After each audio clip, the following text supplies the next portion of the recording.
तो यार why do most Gen Z relationships fail? क्या लगता है? तुम तो एक साइकोलॉजिस्ट हो, अपना ओपिनियन दो यार.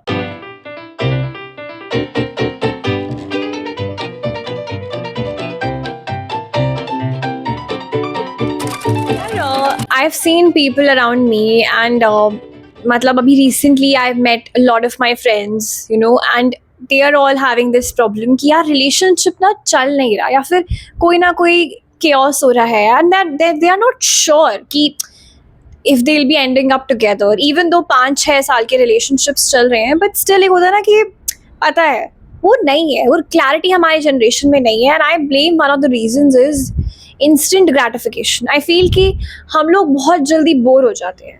आई think in a world where Netflix, relationships, text, validation, you know, everything is just so common. हमें सब कुछ एक फास्ट पेस पे चाहिए. एंड इनफैक्ट रिसर्च भी बताती है कि जेनजी का जो स्ट्रेस लेवल है that is equivalent to people who fought in world war 2. मतलब इतना हाई कॉर्टिसोल लेवल्स हैं क्योंकि they are worrying almost on every part of their lives. जो अच्छी चीज़ें हैं उसमें भी they can't be happy because I think it's overwhelming for them कि भाई ये अच्छा कैसे हो रहा है. So I feel instant gratification and social media has kind of deteriorated the culture that was pretty better back then. I think millennials have still seen a better relationship cycle than Gen Z because Gen Zs are more, you know, they're dependent on situationships. Relationships तो आजकल आप सुन ही नहीं सकते हो कि, you know, relationship अच्छा चल रहा है. Either situationships or flings or dating culture, online dating, all this is pretty common because instant gratification है. हम बहुत बोर हो जाते हैं एंड हमें फास्ट चीज़ें बहुत पसंद हैं. एंड वो एक ह्यूमन के लिए पॉसिबल नहीं है ना कि अब आप हर दिन एक नया इंसान बनो. आप तो सेम ही रहोगे. पर वही है कि जेन ज़ी इज थिंकिंग कि यार ये कैसे. it's 100% due to instant gratification. I feel. What do you think about it? Gen Z relationship, यार आई थिंक हर जनरेशन की ना अपनी प्रॉब्लम रही है. ओके. पहले की जो जनरेशन थी, अगर आप हिंदुस्तान की बात करें तो डिवोर्स केसेस कम इसलिए थे क्योंकि लोग बहुत टॉलरेंट थे. ठीक है, स्पेशली आप देखिए, एक तो टॉलरेंस का फैक्टर रहा है और एक फैक्टर रहा है सोसाइटी से डर.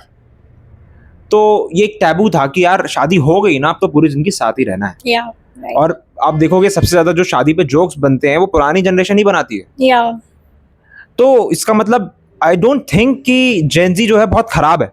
हम अक्सर ये मानते हैं कि जेन ज़ी जो है वो गड्ढे में जा रही है और वो जो है अपने रिलेशनशिप्स को बेटर हैंडल नहीं कर पा रही है. हाँ ठीक है, हर जनरेशन की ये प्रॉब्लम रही है, बट मुझे लगता है कि हम एज जेन ज़ीज पिछली जनरेशन से बेटर ही हैं क्योंकि हम यार ओवर एक्सपोज्ड है. जैसे तुमने बोला यार, नेटफ्लिक्स से हम एक्सपोज्ड है.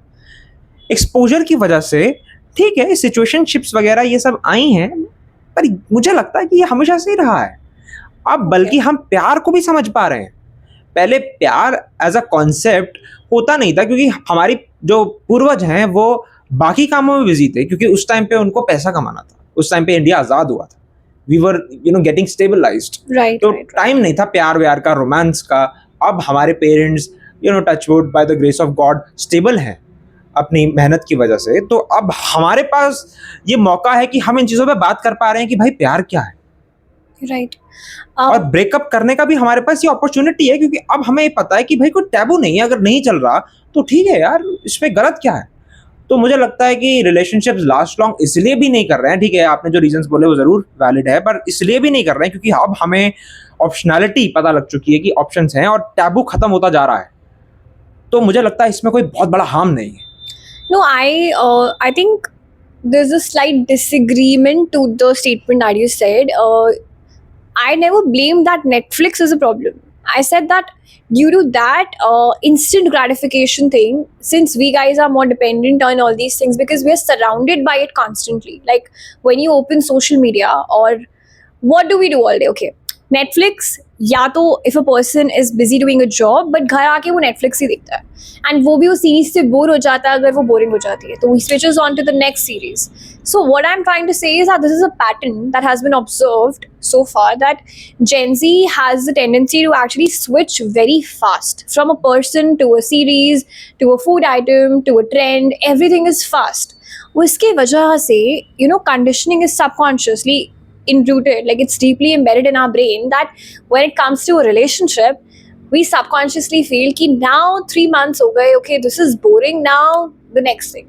That is what has happened. It's not because I completely agree to the point that we understand love better. I think our generation, I feel it कि we're going to be great parents because we will understand love better than what our parents did, and you know, previous to that, our grandparents did.